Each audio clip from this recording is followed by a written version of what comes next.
Friends, అందరూ ఎలా ఉన్నారు? బాగున్నారా? అందరూ బాగున్నారా? మరి ఈరోజు దేవుని వాగ్దానంతో నేను ముందుకు వచ్చాను.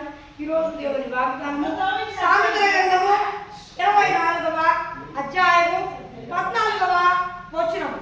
నీ ఆత్మకు జ్ఞానము అట్టిదని తెలుసుకొని అది నీకు దొరికిన ఎడల ముందుకు నీకు మంచి గతి కలుగు. నీ ఆశ భంగము కానేరదు. మరైతే దేవుడు ఈరోజు ఏం వాగ్దానం ఇస్తున్నాడు అంటే నీ ఆశ భంగము కానేరదు.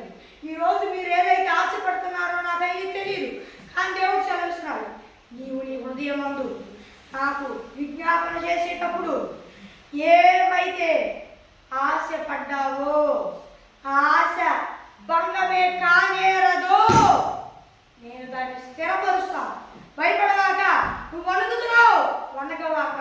నీ ఆశ ఎలాంటిదైతే ఉందో ఆ ఆశను నేను నిశ్చయంగా స్థిరపరుస్తాను. నువ్వు దిగులు చెందకు, భయపడకు. ప్రభువుకి యెహోవానైన నేనే నీకు తోడయ్యుందును. నీ ఆశ భంగం కానేరదు. భయపడకుము, నేను నీకు తోడై ఉన్నాను, నేను నీ దేవుడినై ఉన్నాను, దిగులు పడకుము. దేవుడు సెలవిస్తున్నాడు ఫ్రెండ్స్. మరి మీ ఆశ ఏదైతే ఉందో అది భంగం కానేరదంట. మరి భయపడవాకండి ఫ్రెండ్స్. మరి దేవుడు సెలవిస్తున్న మాట నమ్మండి.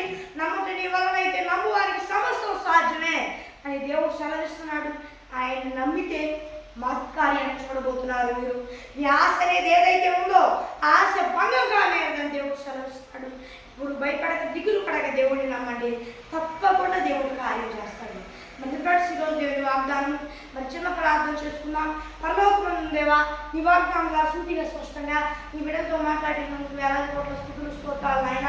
ఈ నీ బిడ్డలందరూ ఈ భూలోకంలో ఉన్న వారందరూ నేను నమ్ముకొని మార్గం ప్రచారం పొందుకొని బాప్తిస్మం తీసుకొని రక్షణ పొందుకొని నీ ఆత్మ ముందుకొని ఆత్మ అభిషేకం ముందుకొని సహాయం చేయాలి. ఒకవేళ పొందుకొని దారి తప్పితే మళ్ళా మార్గం ప్రచారం పొందుకొని రక్షణ పొందుకొని నీ ఆత్మ పొందుకొని నీ ఆత్మ అభిషేకం ముందుకొని సహాయం చేయాలి.